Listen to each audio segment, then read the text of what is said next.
Saluton, kaj bonvenon al nova eldono de Legado el mia verkaro. Mi estas Johan, kaj en ĉi tiu kanalo mi parolas Esperanton, la internacian pontlingvon. Hodiaŭ temas pri Nerdo, amrakonto el 11 ĉapitroj, laŭtlegita en 10 partoj. Hodiaŭ vi aŭdas la 15 parton. Jes, vi pravas. Bedaŭrinde ni instruistoj foje estas iom vantaj, kaj tio verŝajne validas ankaŭ por mia edzino kaj mi.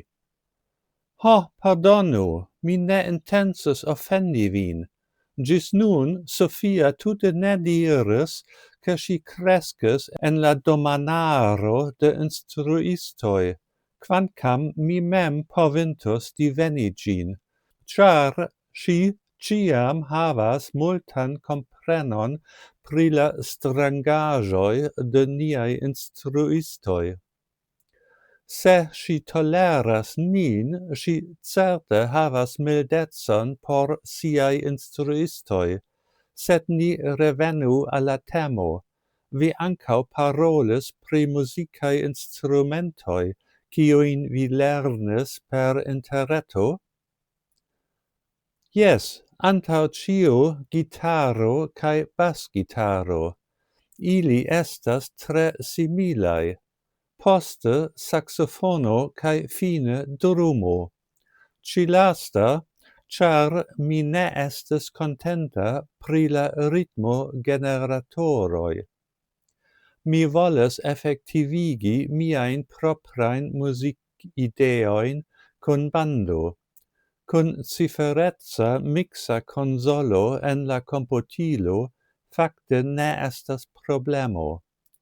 Vi registras la voĉojn individue kaj poste miksas ilin kune, sed per la ritmogeneratoro ĝi sonas tro sterile. Kiel rezulto, mi ankaŭ lernis drumon laŭ la mezuro necesa por miaj celoj.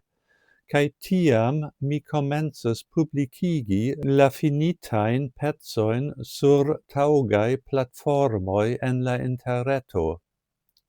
Sofia diris, ke vi ankaŭ ludis pianon, kaj eĉ pli bone ol ŝi. Ludi la pianon estas unu el la aferoj, kiujn mi lernis laŭ la tradicia maniero, kun semajnaj lecionoj ekde mia okjaraĝo.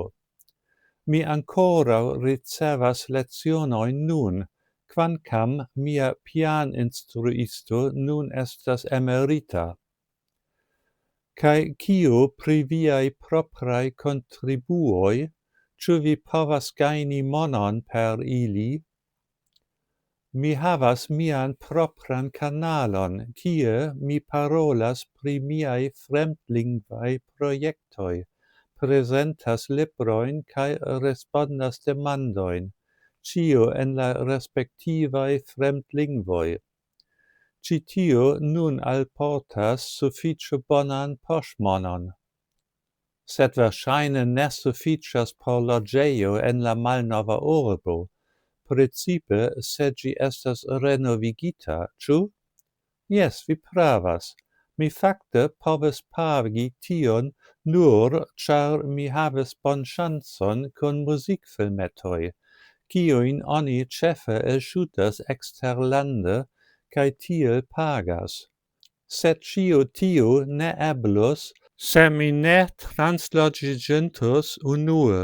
Ĉar en la vilaĝo, kie loĝas miaj gepatroj, la interreto estas tiel malrapida, ke mi ĉiam bezonas tutan nokton por alŝuti nur unu afiŝon. Kaj kiel vi faris la salton, ĉu viaj gepatroj subtenis vin?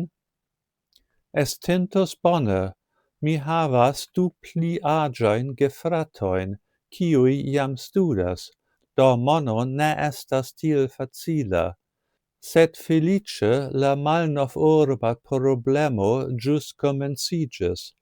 Komence mi loĝis duonleĝe en kaduka domo kaj uzis interreton de proksima hotelo. Kiam la tuta areo estis vendita al ĉi tiu investanto, mi jam enspesis sufiĉe por lui unu el la unuaj renovigitaj domoj. Respekto, verŝajne ne estas multaj studentoj, kiuj havas tiom da sukceso, sed diru al mi, via muziko verŝajne ne estas klasika, ĉu?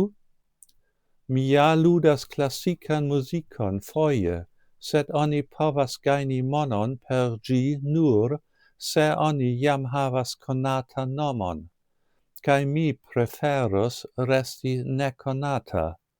Mi ne povas esti vidata en la muzikfilmetoj, sed tio ne estas necesa kun la hodiaŭa popmuziko. Mi ŝatus vidi vin kunmeti kanton kaj muzikfilmeton sur reala scenejo. Ĉu vi povos montri ĉi tion al mi? Neniu problemo. La apartamento sub mia subtegmenta loĝejo enhavas muzikeldonejon, kiu tie administras registradstudion, kiun mi povas uzi. Mi jam montris ĝin al Sofia, kaj ni eĉ surbendigis trakon kune. Bone, jen ĉio por hodiaŭ. Daŭrigu sekvas, eble venontan sabaton. Dankon pro via pacienco, kaj ĝis la revido. Kaj ne forgesu, abonu mian kanalon, por ke vi ne maltrafu mian venontan filmeton. Ĝis!